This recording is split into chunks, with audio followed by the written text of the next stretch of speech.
change the world? Start off by making your bed. If you make your bed every morning, you will have accomplished the first task of the day. It will give you a small sense of pride, and it will encourage you to do another task, and another, and another. And by the end of the day, that one task completed will have turned into many tasks completed. Making your bed will also reinforce the fact that the little things in life matter. If you can't do the little things right, you'll never be able to do the big things right. And if by chance you have a miserable day, you will come home to a bed that is made, that you made. And a made bed gives you encouragement that tomorrow will be better. To pass SEAL training, there are a series of long swims that must be completed. One is the night swim. Before the swim, the instructors joyfully brief the students on all the species of sharks that inhabit the waters off San Clemente. They assure you, however, that no student has ever been eaten by a shark, at least not that they can remember. But you are also taught that if a shark begins to circle your position, stand your ground. Do not swim away. Do not act afraid. And if the shark, hungry for a midnight snack, darts towards you, then summons up all your strength and punch him in the snout, and he will turn and swim away. There are a lot of sharks in the world. If you hope to complete the swim, you will have to deal with them. So if you want to change the world, don't back down from the sharks. Over a few weeks of difficult training, my SEAL class, which started with 150 men, was down to just 42. There were now 6 boat crews of 7 men each. I was in the boat with the tall guys, but the best boat crew we had was made up of the little guys, the Munchkin crew, we called them. No one was over 5'5". The Munchkin boat crew had 1 American Indian, 1 African American, 1 Polish American, 1 Greek American, 1 Italian American, and 2 tough kids from the Midwest. They out-paddled, outran, and outswam all the other boat crews. The big men in the other boat crews would always make good-natured fun of the tiny little flippers the Munchkins put on their tiny little feet prior to every swim. But somehow these little guys from every corner of the nation and the world always had the last laugh, swimming faster than everyone and reaching the shore long before the rest of us. SEAL training was a great equalizer. Nothing mattered but your will to succeed, not your color, not your ethnic background, not your education, not your social status.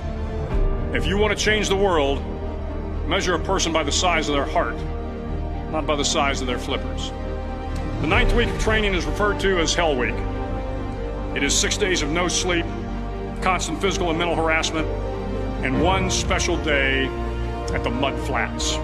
The Mud Flats are an area between San Diego and Tijuana where the water runs off and creates the Tijuana Sloughs, a swampy patch of terrain where the mud will engulf you. It is on Wednesday of Hell Week that you paddle down to the Mud Flats and spend the next 15 hours trying to survive this freezing cold, the howling wind, and the incessant pressure to quit from the instructors. As the sun began to set that Wednesday evening, my training class, having committed some egregious infraction of the rules, was ordered into the mud. The mud consumed each man till there was nothing visible but our heads.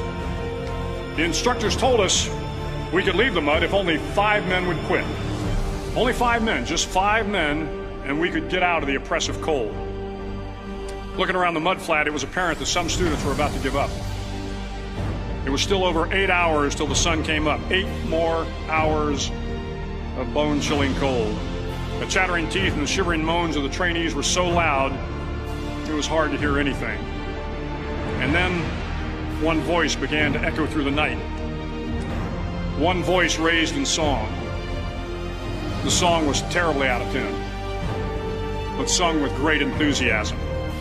One voice became 2, and 2 became 3, and before long, everyone in the class was singing. The instructors threatened us with more time in the mud if we kept up the singing, but the singing persisted, and somehow the mud seemed a little warmer, and the wind a little tamer, and the dawn not so far away. If I have learned anything in my time traveling the world, it is the power of hope. The power of one person, a Washington, a Lincoln, King, Mandela, and even a young girl from Pakistan, Malala. One person can change the world by giving people hope.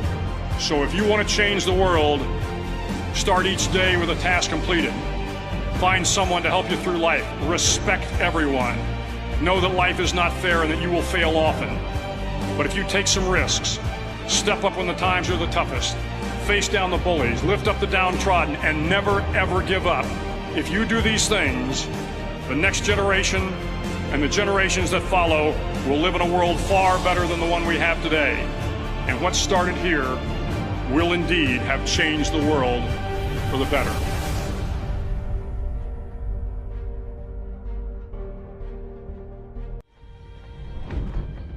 You don't owe these people anymore.